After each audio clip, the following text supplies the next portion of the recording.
베이컨에 의하면 이 세상에는 세 종류의 사람이 있습니다. 첫째는 있어서는 안 될 사람인데요. 수학 공식으로 말을 하면 마이너스 인생입니다. 둘째는 있으나마나한 인생인데 이것을 수학 공식으로 이야기하면 이퀄 인생이라고 합니다. 셋째는 꼭 있어야 하는 사람인데 이것은 플러스 인생입니다.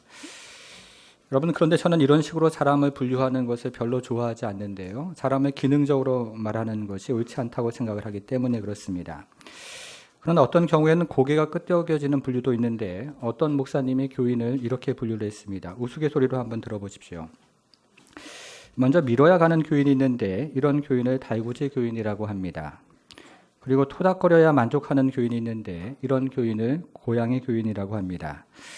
그리고 어디로 튈지 모르는 교인을 럭비공 교인이라고 하고 어깨에 잔뜩 힘이 들어가 있는 교인을 풍선 교인이라고 말을 합니다. 여러분, 우리들은 어떤 종류의 교인일까요? 오늘 본문에는 세 종류의 교인이 등장을 하는데 우리가 어떤 교인에 해당하는지를 함께 생각을 해보겠습니다. 주보 3면에 말씀 노트가 있는데요. 첫째, 가룟은 봉사하기를 좋아하는 교인이었습니다. 오늘 본문에 등장하는 첫 번째 교인은 가룟입니다. 여러분, 그러면 가룟은 어떤 교인이었을까요? 먼저 가룟은 요한 3서의 저자인 사도 요한의 사랑을 듬뿍 받는 교인이었습니다. 2절을 같이 한번 읽어보겠습니다. 2절 같이 읽습니다. 시작. 사랑하는 자여, 내 영혼이 잘됨 같이 내가 범사에 잘되고 강건하기를 내가 간구하노라. 이 구절이 오늘날 많은 성도들의 지대한 사랑을 받는데 공헌을 한 사람은 오순절파의 설교자인 오럴 로버츠 목사입니다. 어느 날 아침이었습니다. 오럴 로버츠 목사님이 그날도 하나님의 음성을 듣기 위해서 성경을 펼쳐서 가장 먼저 눈에 들어오는 구절을 읽었는데 그 구절이 바로 오늘 본문인 요한 3서 2절 말씀이었습니다. 이날 오럴 로버츠 목사님은 이 말씀에 매우 커다란 감동을 받고 이 구절을 많은 사람들에게 축복의 말씀으로 전했는데요. 이분의 영향을 받은 사람 중에 한 사람이 바로 여의도 순복음교회의 조용기 목사님입니다. 여러분들은 여의도 순복음교회가 어떻게 개척이 되었는지 그 간증에 대해서 들어보셨습니까? 제가 미국에서 신학 공부를 할 때 교회 성장학을 가르쳤던 미국인 교수가 수업 시간에 이 여의도 순복음교회에 대한 이야기를 들려주었습니다. 여의도 순복음교회가 개척될 당시 한국교회는 여러분이 아시는 것처럼 매우 가난한 사회였습니다. 당시 젊은이였던 청년 조용기는 자신이 위중한 병을 앓고 있어서 의사가 되기로 결심을 했지만 그때 예수가 그에게 나타나서 치유를 경험하고 목사가 됩니다. 그리고 오럴 로버츠 목사의 테이프와 책자를 접하면서 신유 사역에 눈을 뜨게 됩니다. 신학교를 졸업한 1958년에 아이를 출산한 후에 7년 동안 중풍병을 앓고 있던 무성이 엄마라는 여인을 기도로 치유한 것이 계기가 되어서 오늘날 여의도 순복음교회가 시작이 되었습니다. 그리고 이때부터 조용기 목사님은 요한 3서 2절 말씀에 근거해서 영혼의 축복과 물질의 축복 그리고 건강의 축복이라는 소위 삼위 구원을 가르쳤습니다. 그리고 이 같은 축복의 메시지는 이 땅의 많은 사람들에게 희망과 긍지를 가져다 주었습니다. 여러분, 저는 이분의 간증과 초기 사역에 대하여 의문을 제기하고 싶지는 않습니다. 그러나 요한 3서 2절 말씀이 삼박자 구원을 가리키는 것에 대해서는 동의할 수가 없습니다. 여러분, 요한 3서 2절 말씀은 영혼의 축복을 전제로 물질의 축복과 그리고 건강의 축복을 간구하는 기도입니다. 영혼의 축복이 있어야 물질의 축복도 의미가 있고 건강의 축복도 의미가 있다는 말씀입니다. 만일에 영혼의 축복이 없다면 물질의 축복도 별 의미가 없는 것이고 그리고 건강의 축복도 별 의미가 없다는 뜻입니다. 성도 여러분, 남편의 사업이 잘 되는데 남편이 예수를 믿지 않는다면 사업의 번성이 무슨 소용이 있겠습니까? 자녀의 꿈이 이루어지고 있는데 자녀가 예수를 믿지 않는다면 자녀의 꿈이 이루어지는 것은 어쩌면 재앙일지도 모르겠습니다. 영혼의 축복이 있어야 물질의 축복도 의미가 있고 그리고 건강의 축복도 의미가 있는 것입니다. 사랑하는 성도 여러분, 영혼이 잘됨같이 범사에 잘되고 간건한 축복이 있기를 바랍니다. 그러면 사도 요한이 가룟을 축복한 이유가 무엇일까요? 이제 5절을 같이 한번 읽어보겠습니다. 5절 같이 읽습니다. 시작. 사랑하는 자여, 내 영으로 신지 형제 곧 나그네 된 자들에게 행하는 것은 신실한 일이니. 가룟은 형제를 곧 나그네를 섬기는 사람이었기 때문에 사도 요한이 축복을 했다 이렇게 얘기를 하는데요. 여기서 말하는 나그네는 마을을 돌아다니며 복음을 전하는 순회 전도자들을 의미합니다. 가룟가 마을을 돌아다니며 복음을 전하는 순회 전도자들을 섬겼던 것입니다. 아프리카에서 평생을 바친 슈바이처 박사에게 한 청년이 찾아왔습니다. 박사님, 저도 아프리카에서 박사님처럼 훌륭한 일을 하고 싶습니다. 슈바이처 박사는 이 의욕이 넘치는 젊은 사람을 받아주었습니다. 그리고 이 청년에게 땔감 나무를 헤우고 물을 길어오는 일을 시켰습니다. 그러나 이내 실증을 느낀 청년이 슈바이처 박사에게 따지듯이 물었습니다. 박사님, 저는 박사님처럼 훌륭한 일을 하러 온 것이지 이렇게 장작이나 패고 물을 기르는 일을 하기 위해서 온 것이 아닙니다. 그러자 슈바이처 박사는 작은 일에 헌신하는 마음이 없다면, 그렇다면 큰 봉사를 할 수 없다고 말하면서 그 청년을 내어 쫓았다고 말합니다. 여러분, 이것이 모든 봉사의 기본 정신입니다. 교회에서 회장을 하고 부회장을 하고 장로로 봉사하는 것에는 관심이 많지만 작은 일을 섬기는 것에는 관심이 없다면 아직 예수님을 잘 모른다는 이야기입니다. 다른 사람이 알아주는 일에는 관심이 많지만 다른 사람이 알아주지 않는 일에는 관심이 없다면 그렇다면 아직 어린아이의 신앙인 것입니다. 여러분, 오늘 본문에 등장하는 가룟은 그러면 어떤 사람이었을까요? 5절을 다시 한번 보겠습니다. 5절, 사랑하는 자여, 내가 그 다음에 뭐라고 얘기합니까? 무엇이든지 형제 곧 나그네 된 자에게 행하는 것은 신실한 일이니. 가룟은 굳은 일일지라도, 그것이 어떤 일일지라도 맡겨진 일은, 주님 기뻐하시는 일은 무엇이든지 행하는 교인이었습니다. 여러분, 당시에 교회에서 가장 굳은 일은 무엇이었을까요? 당시 교회에서 가장 굳은 일은 순회 전도자들을 섬기는 일이었습니다. 당시에 순회 전도자를 섬기는 일은 자신의 시간과 물질을 헌신해야만 가능한 일이었습니다. 그리고 다른 사람들의 인정을 받지도 못하는 일이었습니다. 여러분, 9절을 한번 보겠습니다. 9절에서요. 디오드리베라는 말을, 이 사람의 이름을 한번 찾아보겠습니다. 디오드리베는 오늘 본문에 등장하는 두 번째 교인인데 가룟가 출석하는 교회의 장로였습니다. 그런데 그 구절을 읽어보면 이 디오드리베가 교인들로 하여금 순회 전도자들을 섬기지 못하도록 했습니다. 그리고 순회 전도자들을 섬기는 형제들을 금하여 교회에서 내어 쫓아낸 장본인이라고 이야기합니다. 그래서 이 교회를 출석하는 가룟은 자신의 시간과 물질을 아낌없이 헌신했음에도 불구하고 교회로부터 전혀 인정을 받지 못하는 사람이었던 것입니다. 그럼에도 불구하고 가룟은 그 일이 하나님이 기뻐하시는 일이라면 아무리 굳은 일이라도 무엇이든지 행하는 교인이었습니다. 성도 여러분, 우리는 주님의 몸된 교회를 위해서 무엇이든지 행하는 성도가 되어야 합니다. 사랑하는 성도 여러분, 주님의 몸된 교회를 위해서 주님 기뻐하시는 그것이 굳은 일일지라도 무엇이든지 행하는 성도가 되기를 바랍니다. 이렇게 하면 소리가 작으세요? 예, 아침 안 드시고 오셨습니까? 예. 여러분, 그러면 가룟가 순회 전도자들을 섬겼던 이유가 무엇일까요? 7절을 같이 한번 읽어보겠습니다. 7절이요. 시작. 이는 그들이 주의 이름을 위하여 나가서 이방인에게 아무것도 받지 아니하니라. 여기에는 가룟가 순회 전도자를 섬겼던 두 가지 이유가 나오는데요. 첫째, 복음을 전하는 순회 전도자들은 주님의 이름을 위하여 사역하는 선교사들이었습니다. 둘째, 복음을 전하는 순회 전도자들은 이방인들로부터 아무것도 받지 않았습니다.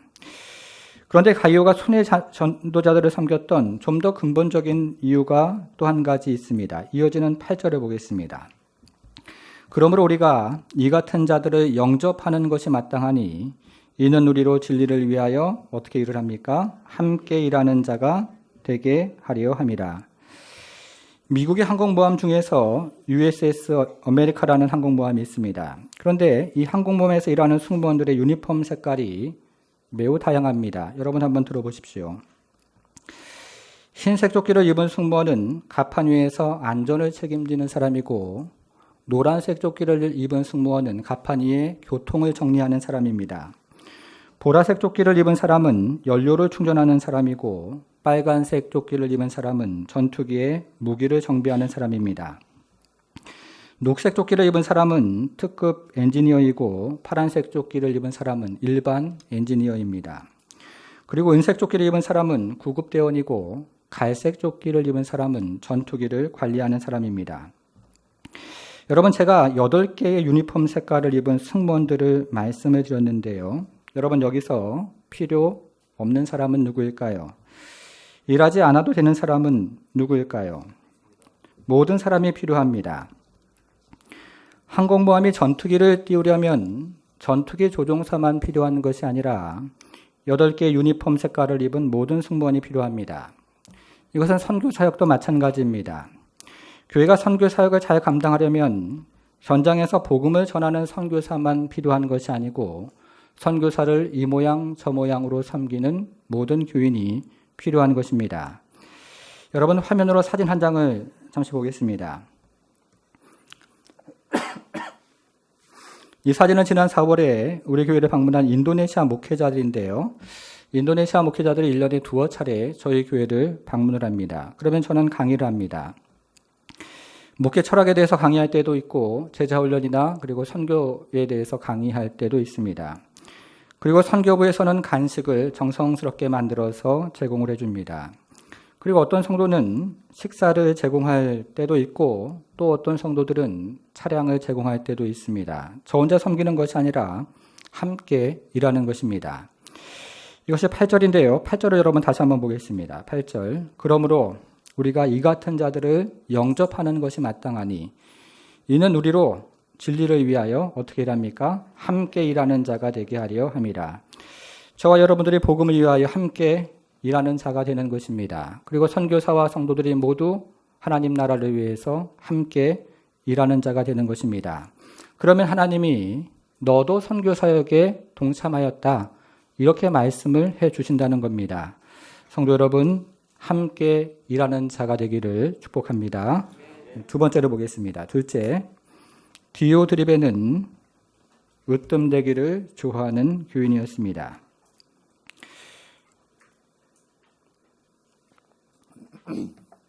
오늘 본문에 등장하는 두 번째 교인은 디오드리베입니다. 그러면 디오드리베는 어떤 교인이었을까요?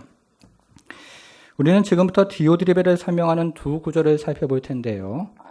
여기서는 시제가 매우 중요합니다. 시제를 함께 생각하면서 살펴보겠습니다. 먼저 9절을 보겠습니다. 9절. 내가 두어 자를 교회에 썼으나 그들 중에 으뜸되기를 좋아하는 디오드리베가 우리를 어떻게 했습니까? 맞아들이지 아니하니. 첫째, 디오드리베는 사도 요한이 보낸 순회 전도자들을 맞아들이지 않았습니다. 그런데 여기에 사용된 시제가 현재로 되어 있습니다. 디오드리베가 지금 사도 요한이 보낸 순회 전도자들을 맞아들이지 아니하고 있습니다. 자, 이번에는 10절 상반절을 보겠습니다. 그러므로 내가 가면 그 행한 일을 잊지 아니하리라. 그가 악한 말로 우리를 어떻게 했다고요? 비방을 했습니다. 둘째, 디오드리베는 사도 요한을 악한 말로 비방을 했습니다. 그런데 여기에 사용된 시제도 현재입니다. 디오드리베가 지금도 사도 요한을 악한 말로 비방을 하고 있는 것입니다. 여러분, 이어지는 10절 하반절도 한번 보겠습니다. 성경을 한번 보겠습니다. 오히려 부족하여 형제들을 맞아들이지도 아니하고 맞아들이고자 하는 자를 어떻게 했습니까? 금하여 교회에서 내쫓는도다. 셋째, 디오드리베가 순회 전도자들을 맞아들이는 교인들을 금하여 교회에서 내쫓았습니다.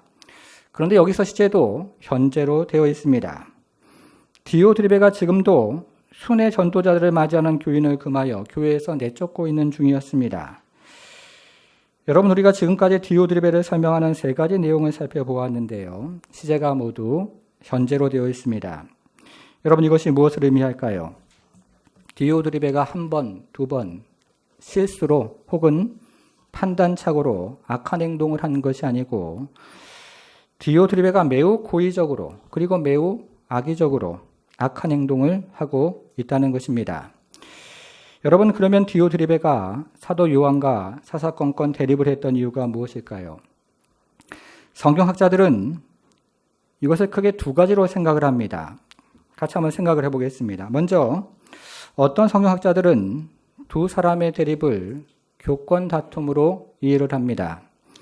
초대교회가 생길 무렵 사도들은 예수님의 명령대로 지중해 이곳저곳을 돌아다니며 복음을 전했습니다. 그 결과 이곳저곳에서 새로운 교회가 생겨났습니다. 이렇게 이곳저곳에서 교회가 생겨나자 디오드레베는 자신이 살고 있는 지역의 교회를 통제하고 싶었습니다. 그래서 디오드레베는 사도 요한이 보낸 순회 설교자들을 받아들이지 아니하고 자신이 강단을 독차지했던 것입니다. 이것이 첫 번째 가능성입니다. 자, 그러나 또 다른 성경학자들은 두 사람의 대립을 교리의 다툼으로 이해를 합니다. 여러분, 9절을 다시 한번 보겠습니다. 9절 보니까요. 내가 두어 자를 교회에 썼으나, 여러분 찾았습니까? 네, 사도 요한이 두어 자를 교회에 썼으나 이렇게 얘기를 합니다. 두 사람의 대립을 교리 다툼으로 이해하는 성경학자들은 여기서 말하는 두어 자의 짧은 편지를 요한 2서라고 주장을 합니다. 여러분, 한 달 전에 살펴보았던 요한 2서 기억하십니까? 한때 요한의 교회에 머물러 있다가 지금은 요한의 교회를 떠난 사람들이 있었습니다. 이들은 영지를 주장하는 사람들이었는데 요즘 말로 이야기를 하면 신천지와 같은 이단 사상을 가진 사람들이었습니다. 그런데 이 같은 영지주의자들이 그 지역에 있는 다른 교회를 돌아다니면서 그 이단 사상을 퍼뜨릴 가능성이 있었기 때문에 이제 사도 요한이 두어 자의 짧은 편지인 요한 2서를 기록해서 영지주의자들을 받아들이지 말라고 경고를 했던 것입니다.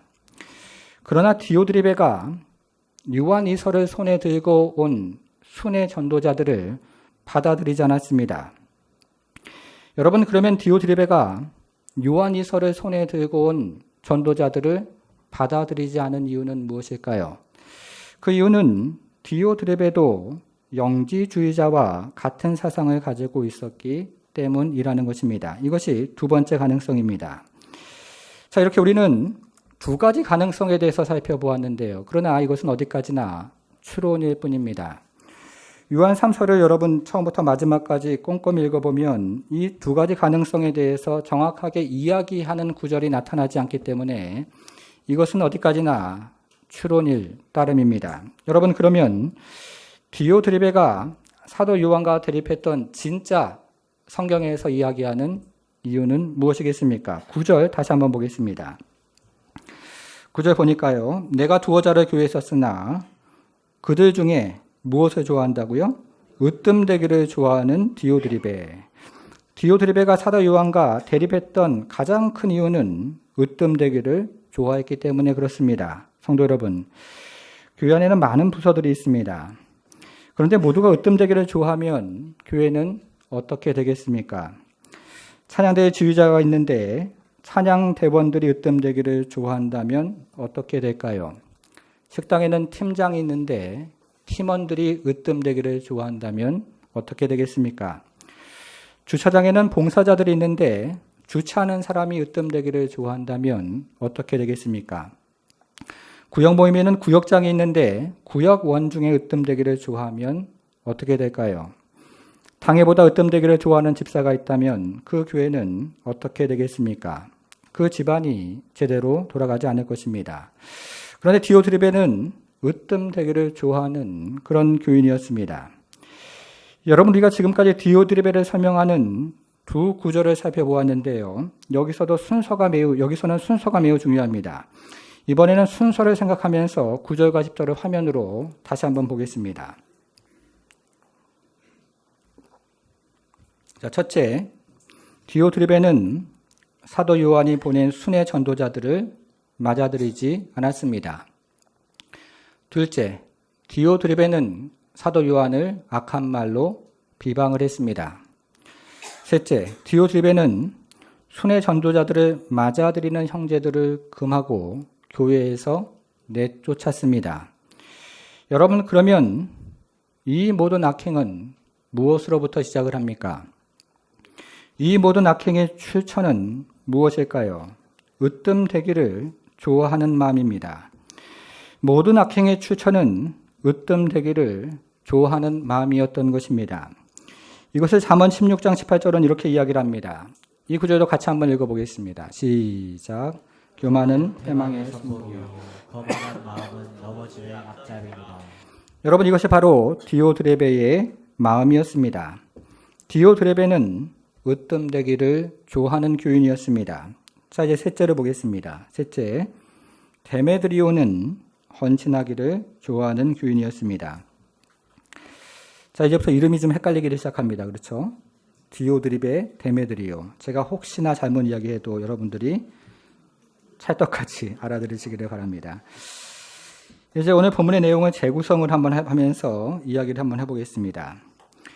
오늘 본문에 등장하는 교회는 요한의 사역지로부터 멀리 떨어져 있는 에베소에 있는 교회였습니다. 그런데 이 교회는 요한 1서에 등장하는 신학적인 논쟁도 있었고 요한 2서에 등장하는 거짓 교사들의 방문도 직면하고 있었습니다.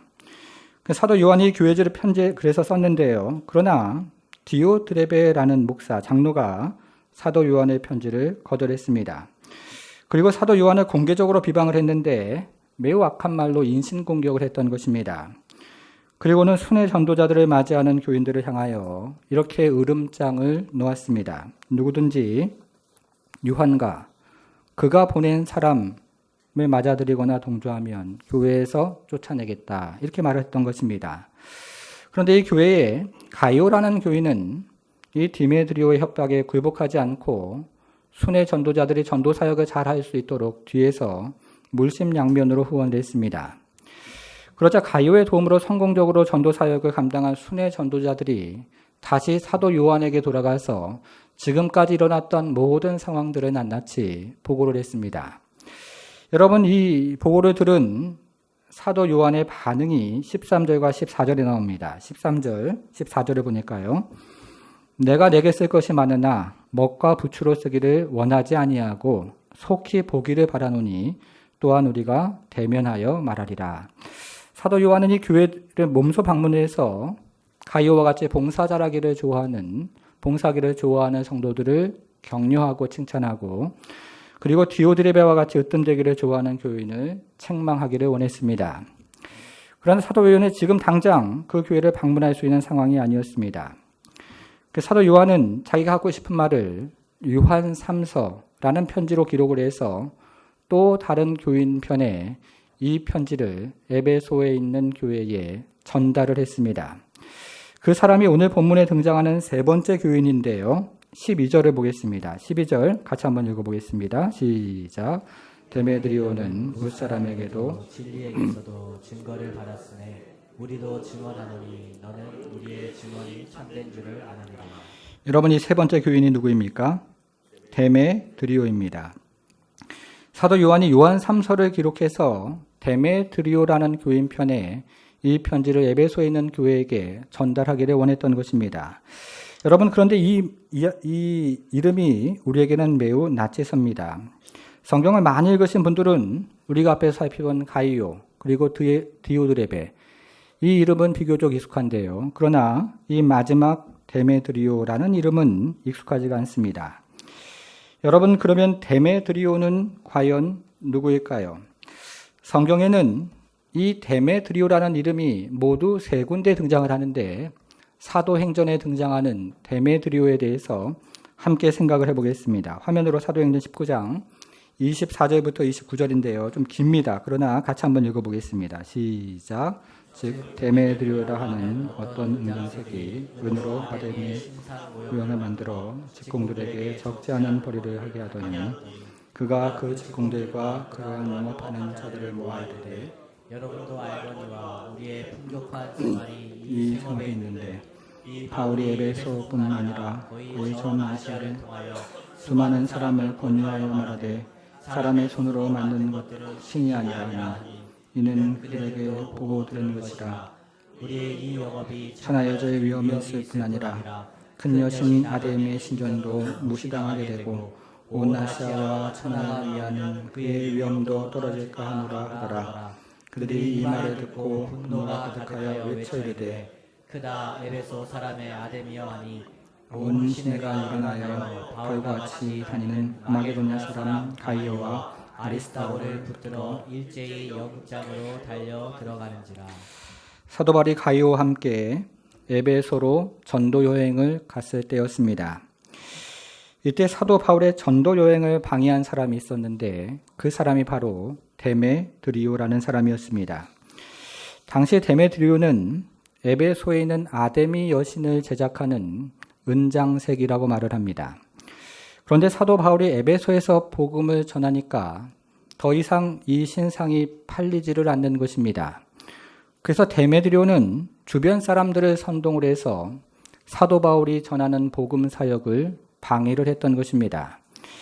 여러분, 물론 사도행전에 등장하는 데메드리오와 오늘 본문 요한 3서에 등장하는 데메드리오가 정확히 같은 인물인지는 모릅니다. 그러나 고대 주석가인 안드레아스는 이렇게 주의를 했습니다.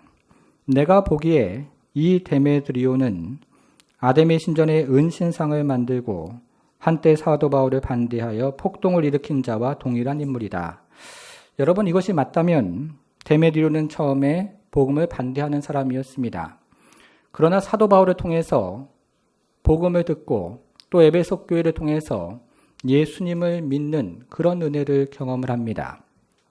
그리고 나서 순회 복음 전도자가 된 교인이었던 것입니다.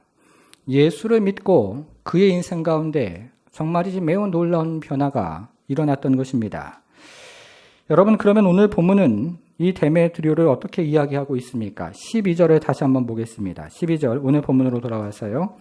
데메드리오는 무사람에게도 진리에게도 증거를 받았음에 우리도 증언하노니 너는 우리의 증언입니까? 증인입니까? 증언이 참된 줄을 아느니라. 첫째, 그는 주변 사람들로부터 좋은 평판을 받는 사람이었습니다. 둘째, 그는 진리를 비추어 보아도 좋은 평판을 받는 사람이었습니다. 셋째, 그는 요한 사도에게도 좋은 평판을 받는 사람이었습니다. 여러분, 그런데 여기서도 순서가 매우 중요합니다. 성도 여러분, 데메드리오가 가장 먼저 누구로부터 좋은 평판을 받았다고 이야기하고 있습니까? 무사람, 즉 주변 사람들로부터 좋은 평판을 받았던 것입니다. 주변 사람들이 이 사람에 대해서 이렇게 얘기를 했습니다. 김 장로님은 정말 믿을 만한 분입니다. 이 권사님은 정말 좋으신 분입니다. 박 집사님은 정말 훌륭하신 분입니다. 이런 평판을 들었던 것입니다. 여러분, 오늘 본문에 등장하는 교회는 매우 혼란한 상황이었습니다. 교회 리더십이 잘못되니까 온 교회가 혼란 속으로 빠져들었습니다. 여러분, 이런 상황에서 사도 요한이 보낸 사람이 누구일까요? 주변 사람들로부터 칭찬을 받는 사람이었습니다. 여러분, 이것이 사역의 매우 중요한 원리입니다. 이제 이것을 데메드리오 입장에서 생각을 해보겠습니다. 데메드리오가 교회를 섬긴 어느 날 사도 요한이 데메드리오를 불렀습니다. 그리고는 편지 한 장을 손에 들려주면서 에베소에 있는 교회에게 전해주라고 말을 합니다. 그런데 소문을 가만히 듣자니 그 교회의 목사가 매우 고약한 사람이었습니다. 입이 매우 걸쭉한 사람이라는 소문이 자자했습니다. 게다가 순회 전도자들을 맞아들이지도 아니하고 순회 전도자들을 맞아들이는 형제를 금하여 교회에서 내쫓는다는 소문도 들렸습니다. 여러분, 이것이 무엇을 의미할까요? 지난 교회에서 선교부를 담당할 때 중국 남쪽에 있는 한 성을 정탐을 하고 온 후에 청년부에 있는 선교팀을 파송을 한 적이 있습니다. 그곳에서 청년들이 상간마을을 돌아다니면서 한 주간 복음을 전했는데요. 우리식으로 이야기를 하면 거지 순례를 했습니다. 전도한 마을에서 숙소를 제공하면 그날 밤은 방에서 잠을 잘 수가 있는 것이고 숙소를 제공하지 않으면 그날 밤은 헛간에서 잠을 자는 것입니다. 여러분, 그 상간마을에 있는 시골의 헛간에서 잠을 자는 게 어떤 의미인지 아십니까? 잠을 자다가요, 천장에서 도마뱀이 떨어집니다. 이곳저곳에서 벌레가 나타나서 깨물기를 시작합니다. 먹을 것도 마찬가지입니다. 전도한 마을에서 점심을 제공하면 그날 점심은 먹을 수가 있는 것이고, 그러나 그 마을에서 점심을 제공하지 않으면 그날은 굶고 지나가는 것입니다. 정해지는 것이 아무것도 없습니다. 여러분, 이것이 바로 데메드리오가 마주한 상황이었습니다. 그러나 데메드리오는 사도 요한의 부탁을 기꺼이 받아들입니다. 여러분, 데메드리오는 지난날 에베소에서 우상을 만들고 우상을 섬기는 사람이었습니다. 그러나 사도 바울이 전해준 복음을 듣고 에베소 교회를 통해서 예수를 믿는 사람이 되었습니다. 성령이 증거하시는 예수의 십자가 복음을 들으면서 자신이 죽어 마땅한 죄인이라는 것을 너무나 생생하게 깨달았습니다. 그리고 성령이 증거하시는 십자가 복음의 말씀을 들으면서 하나님의 너무나 크고 놀라운 사랑을 그는 정말로 깨달았던 것입니다. 그래서 이제는 남은 인생을 하나님의 사랑을 전하는 복음 전도자의 인생을 살아갑니다. 헌신을 주저하지 않는 인생이 된 것입니다. 이것이 바로 데메드리오였습니다. 이렇게 데메드리오는 헌신하기를 좋아하는 교인이었습니다. 이제 정리를 한번 해보겠습니다. 오늘 본문에는 세 종류의 교인이 등장을 합니다. 누구입니까? 첫째, 가이오고요. 둘째, 디오드레베고요. 셋째, 데메드리오입니다. 여러분들은 이 중에서 어떤 교인이라는 소리를 하나님 앞에서 듣기를 원하십니까? 두 마리의 염소가 좁은 산길을 걸어가고 있었습니다.